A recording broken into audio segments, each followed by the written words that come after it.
Iris married me for my money. I was aware that she looked down on me because I couldn't speak. However, her opinion of me held no importance.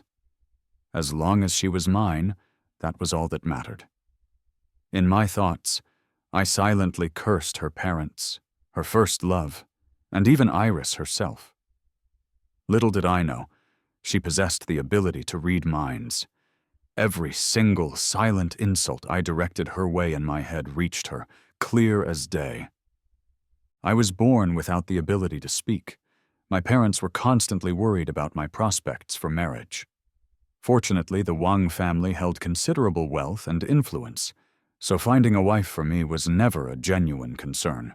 My desire was to spend my life with a kind and virtuous woman, and so my elders arranged my marriage to Iris, the eldest daughter of the Stone family.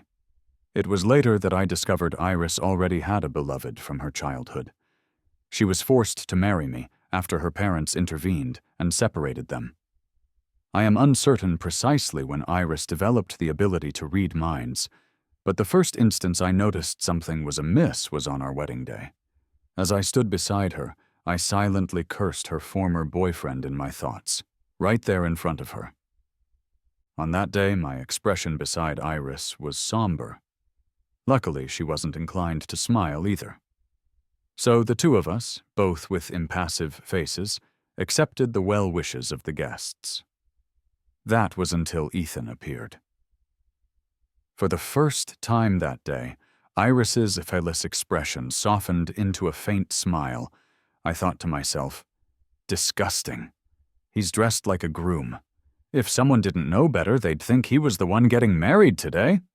I continued my mental barrage against Ethan. Suddenly, Iris turned to look at me, a hint of warning in her eyes. I had no idea what was happening, and gave her a questioning look. Her warning gaze swept over me again, this time carrying a touch of irritation as she said, "Watch your words." Ridiculous. I was mute. What words had I even spoken? I persisted in cursing Ethan in my thoughts, and while I was at it, I included Iris in my silent condemnation. On the surface, though, I remained calm and composed, using sign language to ask, "What? What's going on?" Iris's face darkened. She enunciated each word carefully. "George, do you have a problem with us? What the hell? How was she reading my mind like some kind of parasite living in my head?" But outwardly, I kept my expression blank and offered her a clueless smile. Iris scoffed coldly and turned back to continue talking to Ethan. The way they were acting, anyone would assume this was their wedding instead of ours. I maintained my polite smile, but inside I was cursing dumbass. Iris sighed in exasperation. As the wedding reception drew to a close, Ethan's reluctance to part from Iris was practically palpable.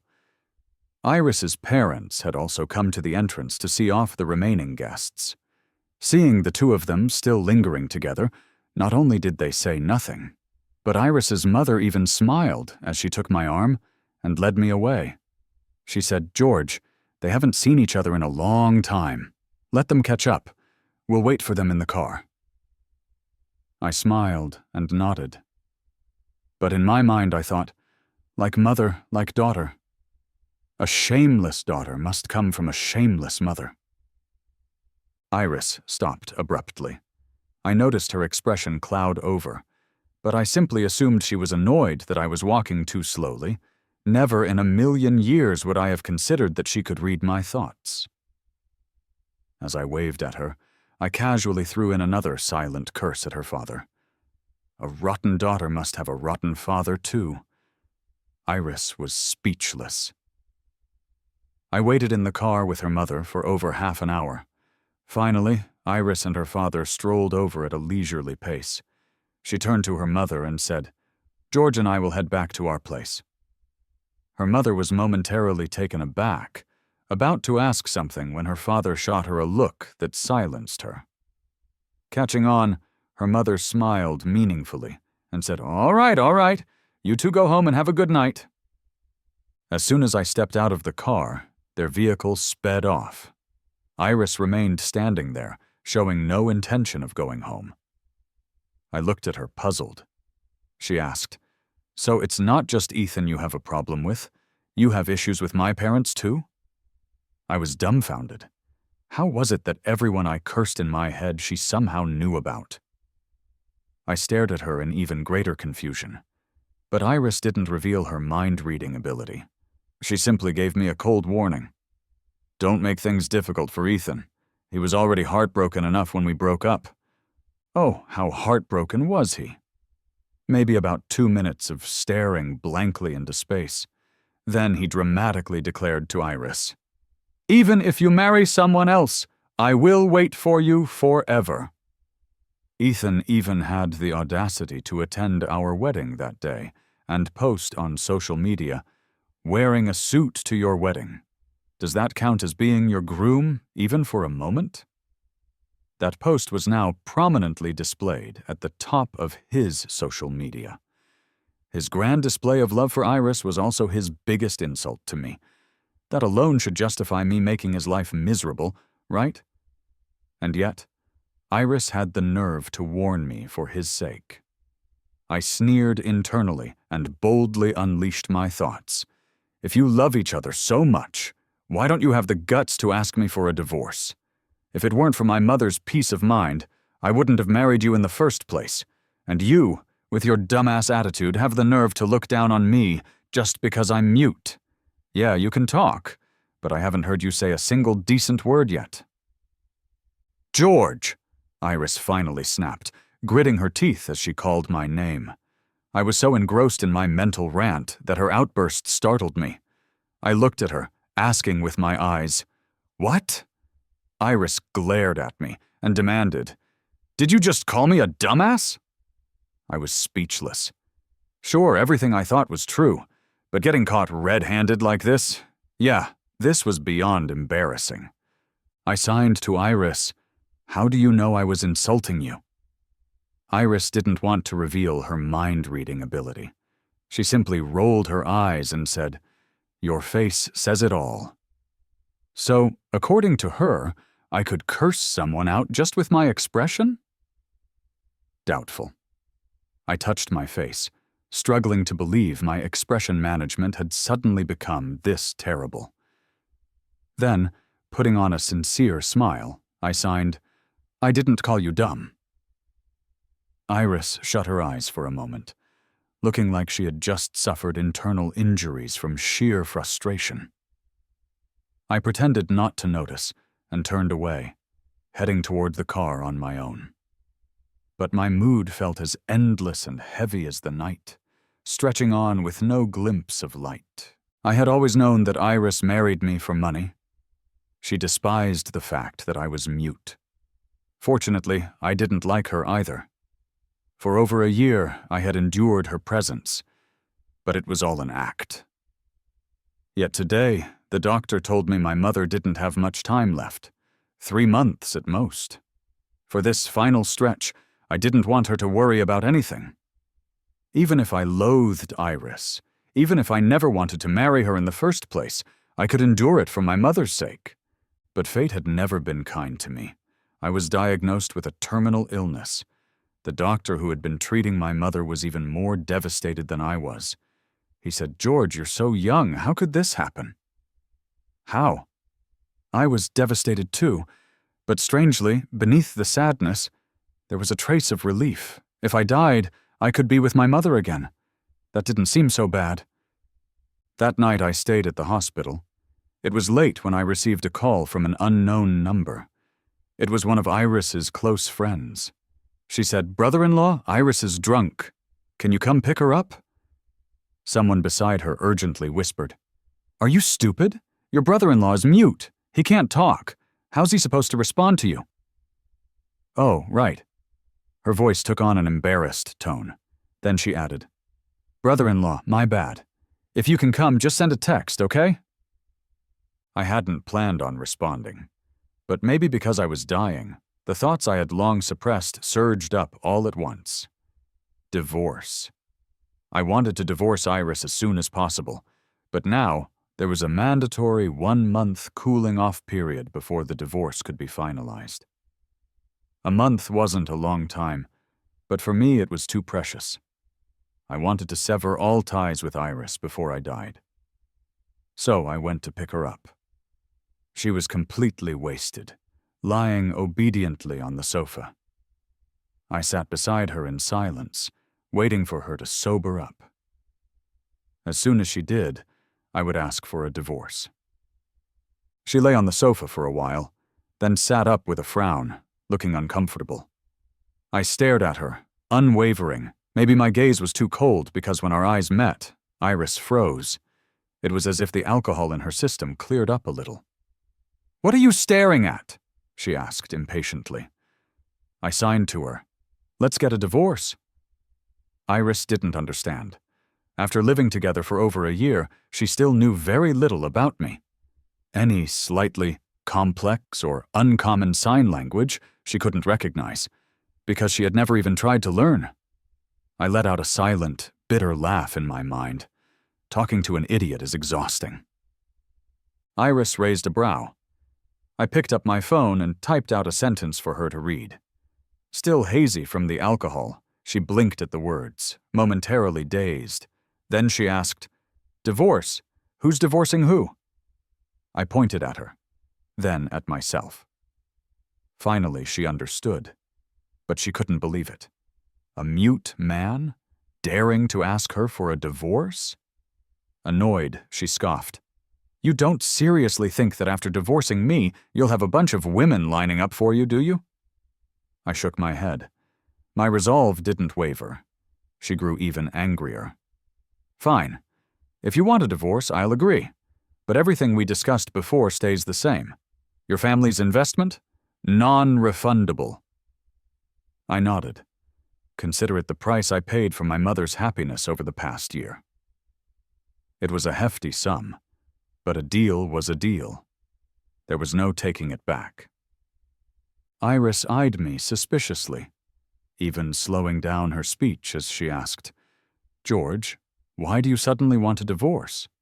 That should have been the first thing she asked, if she cared about me at all. But because she didn't, she expressed her anger first. Only after that did she bother asking why. I didn't answer.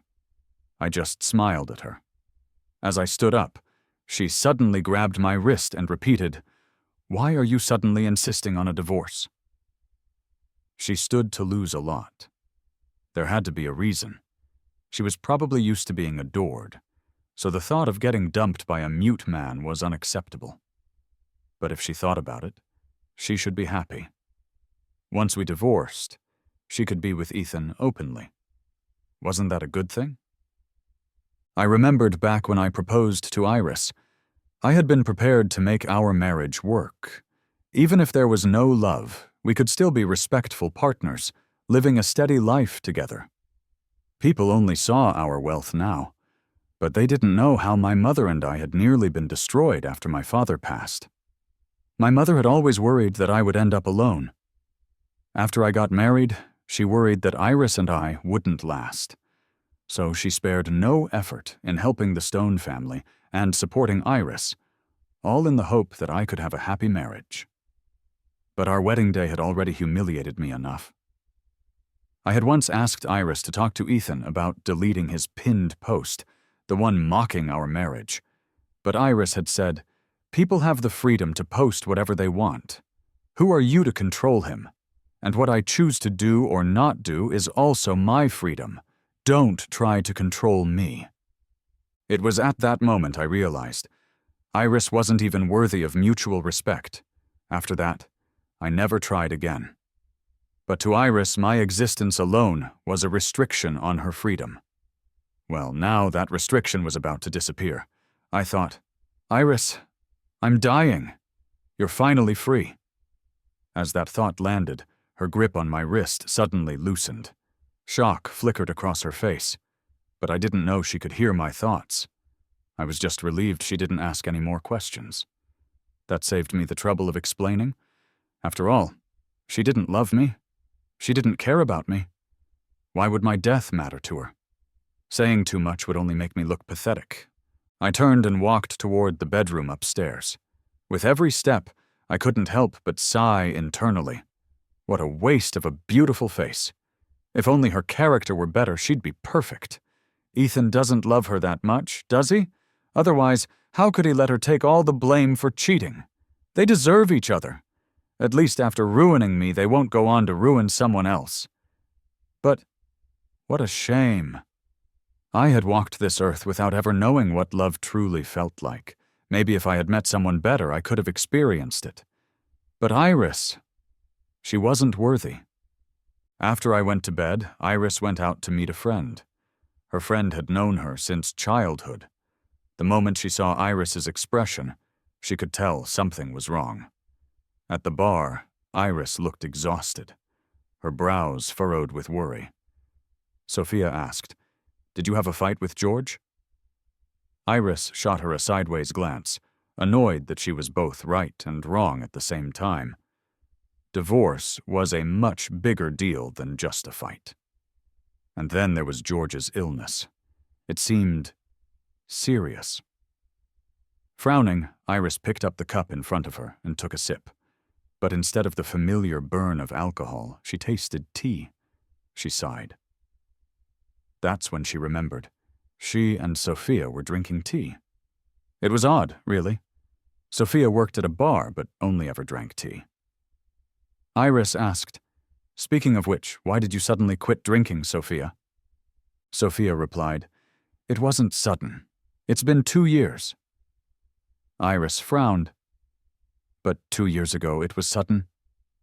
Sophia didn't respond.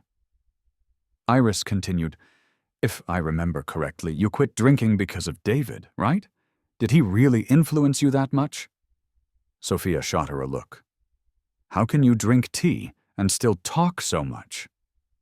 Iris scoffed and took another sip. For a long while, neither of them spoke. Then, out of nowhere, Sophia said, "He influenced me a lot. When he disappeared, it felt like my life was over too." Iris frowned. "But when he was around, you didn't seem to care that much."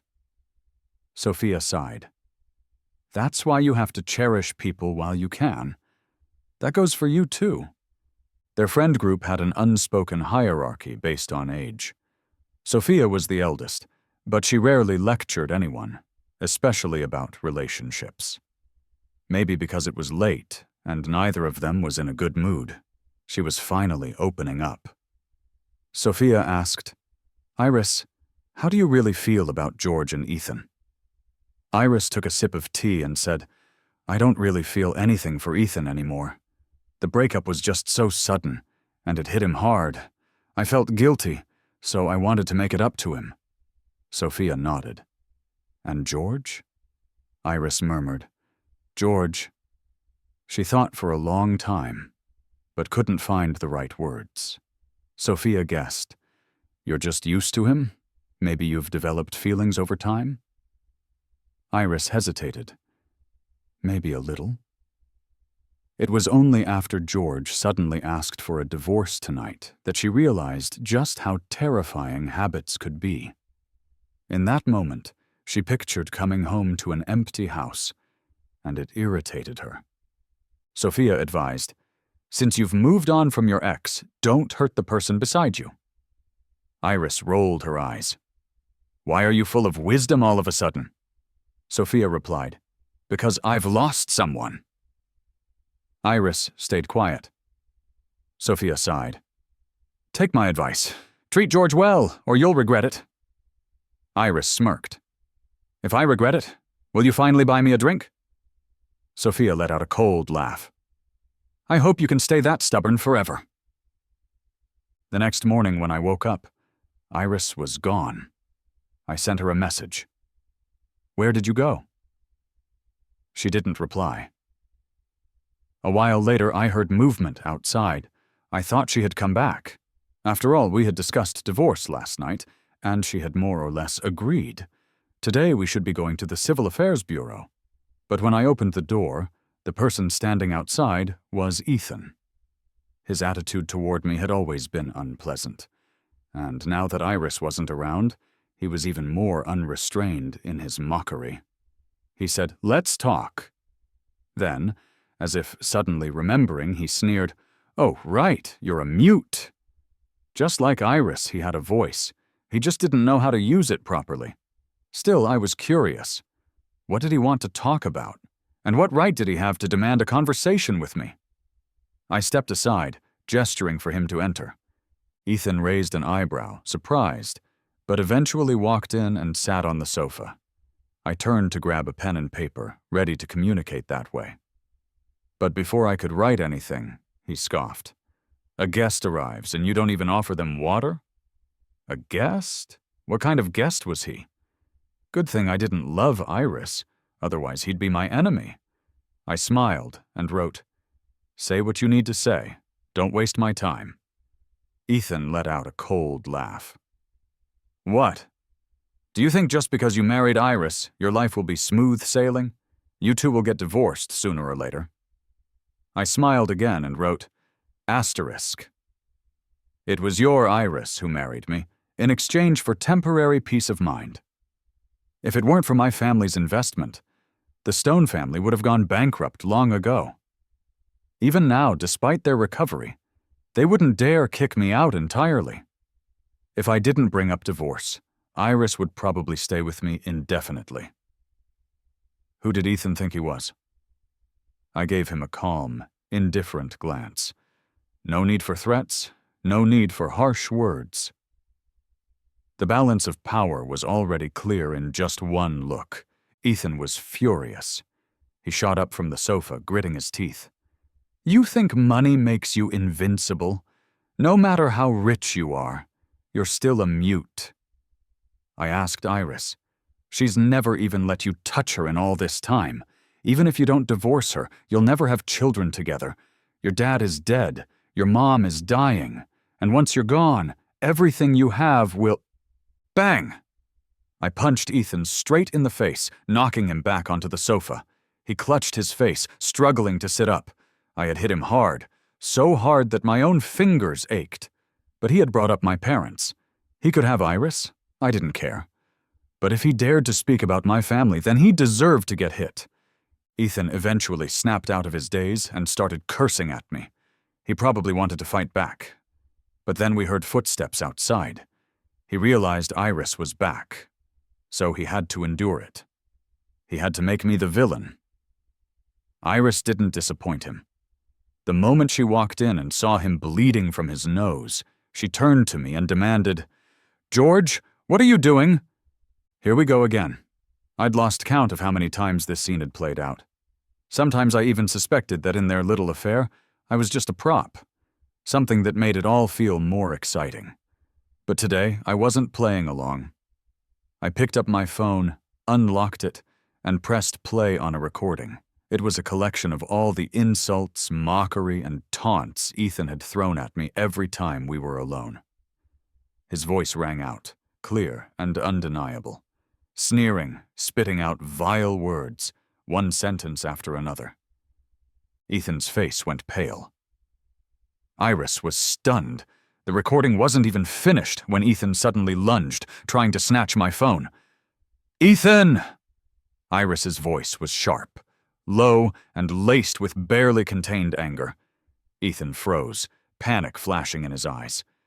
He quickly tried to explain, "Iris, you have to believe me. That's not me." He faked it.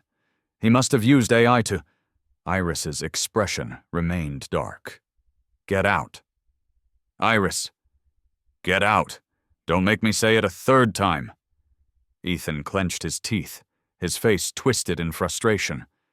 But in the end, he had no choice but to stumble out the door.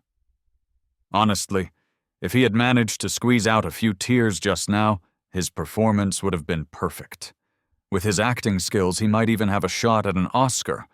After Ethan left, Iris saw my cold expression and, for once, softened her tone. "George, let's talk." She sounded just like Ethan. It was disgusting.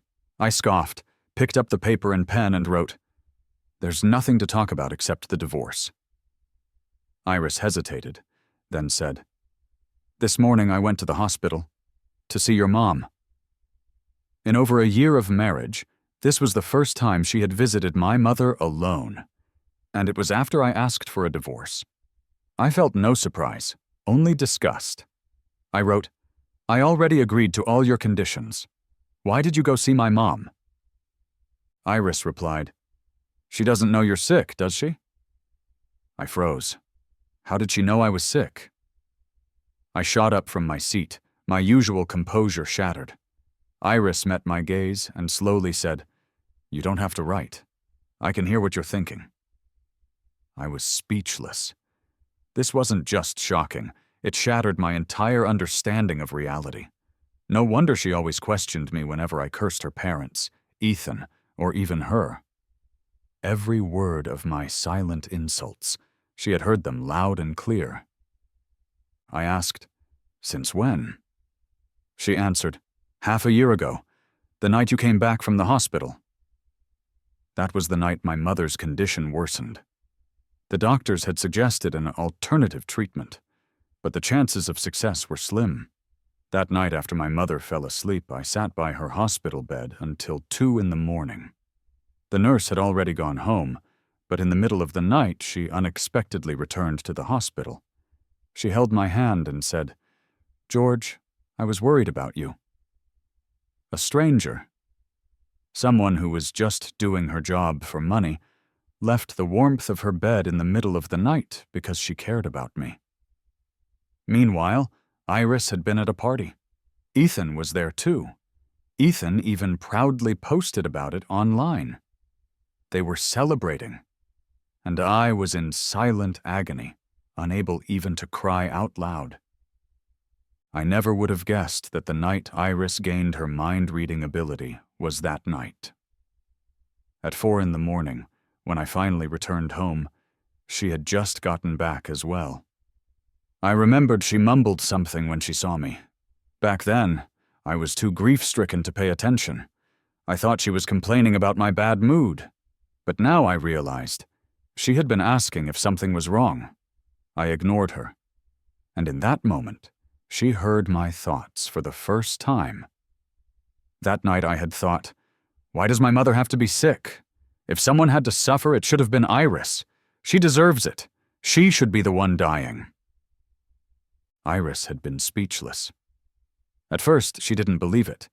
But after hearing my thoughts again and again, she slowly realized it was real, and nearly every time, I was smiling on the outside while cursing her on the inside.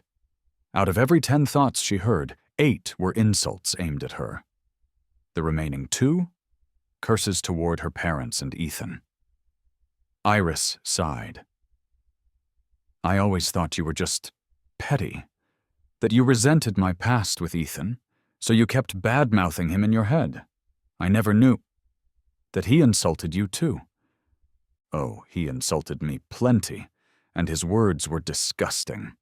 But neither of them had expected me to record everything, every single time. I hadn't originally planned to expose him. I had just kept the recordings as leverage, something to use if I ever needed it. But since Ethan had asked for it, I was more than happy to give him what he deserved. I looked at Iris coldly and asked in my mind, "Now that you know everything, so what?" Iris pressed her lips together, hesitating. She didn't want to talk about Ethan. Fine, I wouldn't force her. So I asked a different question. "When are we going to the Civil Affairs Bureau?" Iris said, "George, you should focus on your treatment right now." I wrote, "What I do or don't do is none of your business." Those were her exact words to me before. Now I was throwing them back at her. Without waiting for her reaction, I got up and left. Iris called after me, "George, where are you going? What's it to you, dumbass?" Iris was speechless. I went to the hospital. The caretaker greeted me with a smile. "Miss Stone came by this morning?" I nodded. Seeing that I wasn't surprised, she hesitated before asking softly, "Are you two back together?" I shook my head, then took out my phone and typed, "We're getting a divorce." She was startled. Holding my hand tightly, she asked, "Did she ask for it?" I replied, "No, I did. I was the one who didn't want Iris." So what if she was breathtakingly beautiful? She had never loved me, never even seen me as her husband. What was the point of keeping such a marriage? The caretaker studied my expression, reading the certainty in my eyes. She sighed, eyes reddening. "Then, what will you do from now on?" Yes, what would I do? My father was long gone. My mother was dying, and I was terminally ill. I had all the money in the world, but I couldn't buy a single person who genuinely cared for me. The caretaker looked even sadder than I felt. Her eyes shimmered with unshed tears. I lowered my head, avoiding her gaze, because if I met her eyes, I might lose control and cry too. But even if I did, no sound would come out. Silent pain was like a boomerang, flowing out with my tears only to circle back and stab into my heart all over again.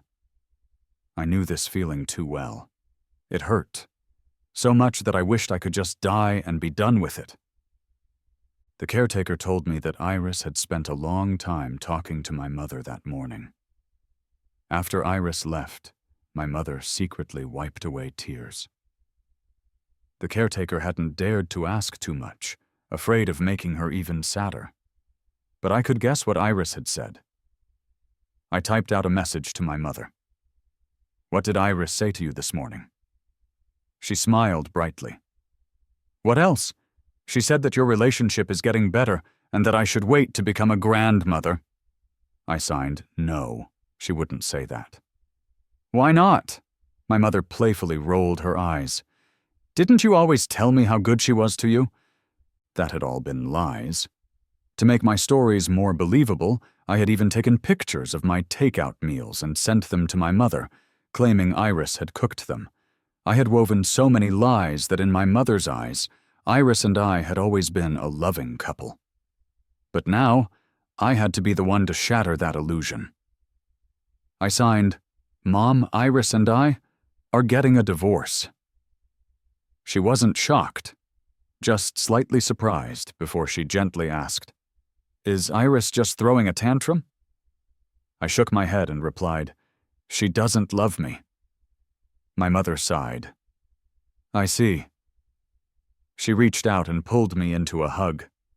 In that instant, all the composure she had been holding on to crumbled. Her voice trembled. "Our George is such a wonderful person. If she doesn't love you, it's her loss. You must have suffered so much, holding on this long for my sake." I shook my head. I didn't feel like I had suffered. Even though Iris had never truly cut ties with Ethan, I had never loved her. So I wasn't heartbroken, just amused at the absurdity of it all. The only thing that made me sad was that I hadn't asked for a divorce sooner, hadn't told my mother the truth earlier. Because in the end, she had to hear it from Iris's lips, that she didn't love me. When Iris had said those words this morning, my mother must have been heartbroken, hearing her own child being so thoroughly rejected. She choked back tears and tried to comfort me. "It's okay, George. You're such a good person. You'll definitely meet someone even better in the future. Just let Iris live to regret this." I smiled and nodded. But deep down I knew Iris wouldn't regret it, and I wouldn't have a future. Iris kept delaying the divorce. I had messaged her several times, but she either made excuses or ignored me altogether. Losing patience, I took the matter straight to her parents. And then, they exploded. Mr. Stone scolded her harshly. "We turned a blind eye to your situation with Ethan, but how can you have no boundaries whatsoever? If George takes this public, he's a mute and from a single-parent family. The public will side with him. It'll ruin your reputation and drag down Stone Corp's stock price. Go apologize to George immediately. No matter what, you cannot get divorced." After berating Iris, they turned to me, attempting to play the sympathy card. They brought expensive gifts to the hospital, telling my mother how much they valued me. Mrs. Stone said warmly, "Whatever Iris has done wrong, we'll discipline her. We'll make sure she changes for the better. George, don't act on impulse. Talking about divorce so casually, it's the worst thing for a marriage." I thought, marriage? There's no such thing between me and Iris. Just as I was thinking that, Iris stepped into the room and heard my thoughts, word for word. Her brows furrowed. I put on an innocent expression and, just for fun, added another thought. Big, dumb, bozo. After all, no one else could hear me insult her. In her parents' eyes, I was still the victim. Iris had no way to explain herself. Frustrated, she pulled me outside. She said, "I'll agree to anything, except divorce." I replied, "So, if I keep mistresses, you'd be fine with that too?" "George," I continued, "just divorce me already. At least let me have some peace before I die." She hesitated. "Do you really hate me that much?" I hadn't expected her to ask that, but her expression was serious. She looked me in the eye and said, "George, can we try again?" Had her parents driven her insane? What was there to try again? We had never started in the first place. I looked at her and deliberately thought, one word at a time, "Iris, I have never liked you, not even in the beginning. I had only ever wanted a stable life. That had nothing to do with love." I continued, "Let's end this while we can still be civil. Sign the divorce papers or I'll take this to court. If it got ugly, it wouldn't just be my reputation on the line." Iris bit her lip, glaring at me. "George, you're heartless." Flattered. Just as she was about to explode, the caretaker came running toward me, her face full of panic. "George!" I turned to her, and my heart sank. A terrible premonition rippled through me. She grabbed my arm, breathless. "Your mother, she's asking for you. It's not looking good." A deafening silence filled my ears, as if thunder had struck inside my head. If the caretaker hadn't been holding on to me, I might have collapsed on the spot. She hurried me back to the room. Doctors and nurses surrounded my mother's bed. Even Iris's parents looked anxious. Mrs. Stone tried to reassure me. "Don't worry, George. We'll find the best doctors. Your mother will be fine." No, she wouldn't. We had money. Enough to buy the best medicine, hire the best doctors, but not enough to stop death. After a round of tests, the doctor turned to us and shook his head. In that moment, I swear I heard my own heart crack. The medical staff stepped aside, and my mother reached out her hand. Mechanically, I moved forward and held it, my own hands trembling. "George?" Her voice was barely a whisper, faint and fragile. "Mommy has to go now. Don't cry." I wanted to listen to her. I wanted to be strong for her. But my tears wouldn't stop falling. She tried to lift her other hand to wipe them away, but she was too weak. Her hand barely moved before it dropped back down. "George, don't cry." I nodded desperately, my mouth opening, trying to form words. I had once been able to speak. As a child, I had called out Mom and Dad. If I could just say Mom now, maybe I could have one less regret. But no sound came out. No matter how wide I opened my mouth, nothing left my lips. Until Iris leaned down and whispered, "George wants to call you Mom." My mother's cloudy eyes suddenly shone with light. She smiled at me and nodded. Mommy heard it. Then she looked around at the others, silently telling them to leave. Only Iris and I remained.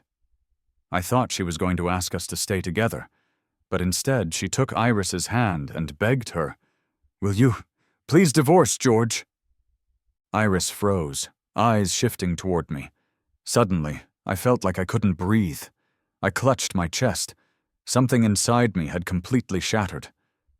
Before, my mother had worried about leaving me alone, hoping someone would stay by my side. But now, she was afraid my marriage would ruin me. Afraid I would spend my life trapped in a mistake. She wanted Iris to set me free. "Please," she whispered, "agree to the divorce." I didn't know if Iris was moved by a dying person's last wish, or if she finally had a conscience, but in the end, she agreed. My mother let out a sigh of relief. She touched my head and smiled. "George, just be yourself. Be happy." "I will," she said. "Mommy's going to find Daddy now. Come later, okay? In the next life, be our child again." "Okay." "George." In her final moment, I lifted her into my arms. She took her last breath there, in my embrace. I held her hand and felt her life slip away. I thought, "Mom, I'm sorry, but I'm about to disobey you one last time. I'm coming to find you and Dad soon." When I woke up, I was in a hospital room. Iris was sitting beside the bed. I had no idea how much time had passed.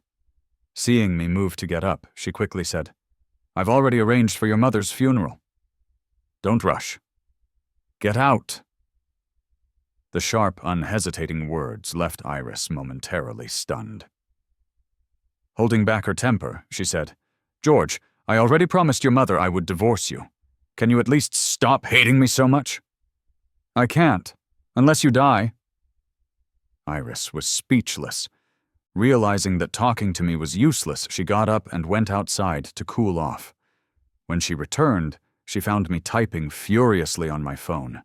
Something about the way I looked set off alarm bells in her head. She rushed forward and snatched the phone from my hands. Her eyes widened as she read what I had written. "George, do you have to do this?" she snapped. I replied, "I already told you. If you refuse to divorce me, I don't mind making this public. I was about to post a divorce statement. I didn't care if it ruined the Stone family's reputation. I didn't care if Stone Corp's stock price plummeted. I was dying. Why should I care about anyone else's survival?" Iris stared at me for a long time.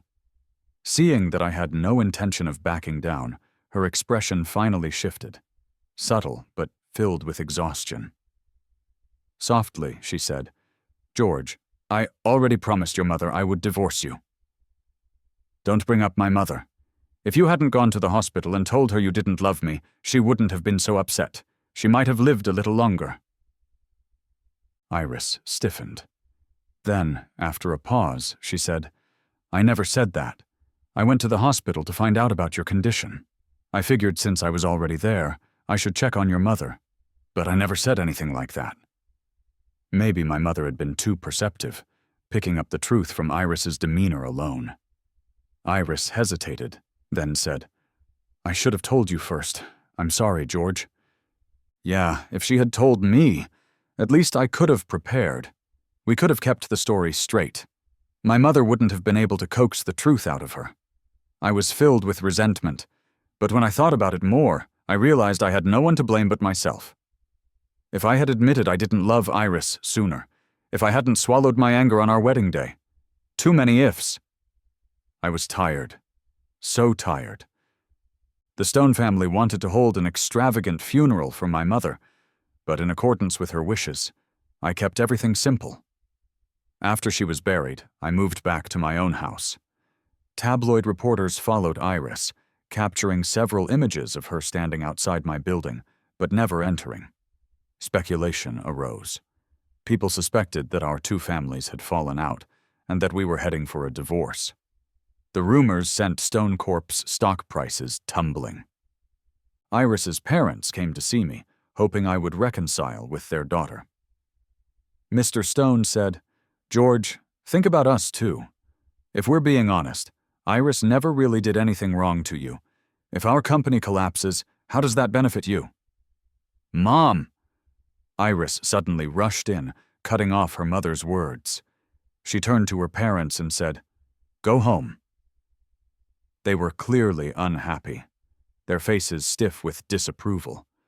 Iris glanced at me. I hadn't moved at all. More importantly, I hadn't thought anything. She suddenly looked uneasy. She stepped forward and said, "George, let's go for a walk, okay?" Since moving back, I hadn't left the house for over 2 weeks. This massive home was empty except for me. I didn't speak, and no one spoke to me. I let myself sink deeper and deeper into this soundless world, further and further down. Iris ignored her parents and took me outside. Once we got into the car, she asked, "Is there anywhere you'd like to go?" I looked out at the sunlight. So bright, so warm. The blood in my veins, which had felt lifeless for so long, suddenly seemed to stir again. I thought, "I want to go to the mall." Iris nodded. She didn't understand why I suddenly wanted to go shopping, but she didn't question it. Not until I bought a well-fitted suit. That was when she started to realize I wanted to wear it when I went to see my parents. By the time we arrived at the cemetery, the sun was setting. The golden glow of the sunset bathed the gravestones in warm light. Standing before their tomb, I straightened my collar and smiled. I thought, "Mom, Dad, do you remember what I'm wearing today? Doesn't it look just like the suit I wore on my birthday as a child? The one you both picked out for me? I dressed like this so you would recognize me right away. Living alone is exhausting. I miss you both so much." Iris stood behind me, listening to every word in my heart. I didn't care if she heard. At this point, nothing mattered anymore. But Iris did care. She suddenly stepped forward and wrapped her arms around me from behind. Her voice was hoarse, like she was struggling to hold something back. "George, the hospital found a matching donor. If you undergo the transplant, you'll be able to live." "I don't need it." She tightened her hold on me. "But didn't you say you don't want to have anything to do with me after you die? I scheduled the surgery for a month from now. We can go to the Civil Affairs Bureau first, finalize the divorce, and then you can have the operation." It was a tempting offer. If my mother were still alive, I would have agreed without hesitation. But now I had no reason to keep going. The pain in my body was nothing. The pain in my heart, however, was enough to consume everything. I thought, "Iris, I'm tired." She whispered, "Then please, I'm begging you, just take the surgery, okay?" I still shook my head. A tear landed on my sleeve. Then another. Iris's choked voice trembled behind me. "Your parents, they would want you to live. Do it for them, not for me. Please, we can get the divorce first. Then you can have the surgery." "George?" I exhaled slowly, then thought, okay. On the day we got our divorce certificates, Iris seemed to be in a great mood. She wore makeup and a brand new dress. Looking down at the little red booklet in her hands, she then lifted her head and said to me, "Let me take you to the hospital." I shook my head, but she insisted. She said, "We agreed. You'd go straight to surgery after getting the divorce. If I don't see you in the hospital myself, what if you run away halfway?" I didn't argue, but for some reason I felt a strange unease all day. Iris acted relaxed, even cheerful. Yet something about her felt unbearably heavy. She followed me all the way to the operating room doors. Just before I went in, she leaned down and whispered, "George, don't be afraid. Everything will get better." I wasn't afraid at all. If anything, she looked like the one who was scared. Maybe that late-night conversation with Sophia had woken her up. Maybe, over time, she had really developed feelings for me. But it was too late. Everything was too late. The surgery was a success. Before I was discharged, StoneCorp's lawyer came to see me with some documents to sign. It was a compensation agreement, something Iris had voluntarily set up after our divorce. The sum equated to nearly half of the money my family had invested in their company. The lawyer said that this was the most Iris had been able to fight for on my behalf.